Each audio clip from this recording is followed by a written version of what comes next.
وقتی به مالکین میگیم قیمت دلار رو ماشین تاثیر نداره، نمونه واضحش رو براتون مثال میزنم. مستندات این ماشین موجوده روی دلار 68.9 تومن 16 میلیارد و 200 میلیون تومن این ای200 2018 رو خریدن، یعنی یه چیزی حدود 230 هزار دلار.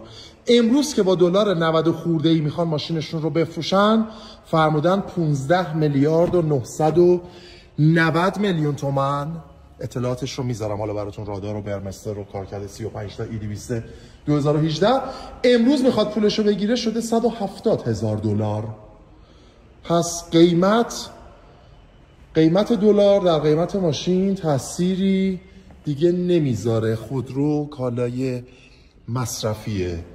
نظر شما چیه؟ نظر اون دوست عزیزی که سراتوی دو رنگ و پیام میده قیمت دلار در بیاد بعد من به شما قیمت بدم، میخوام نظر این دوستان رو بدونم.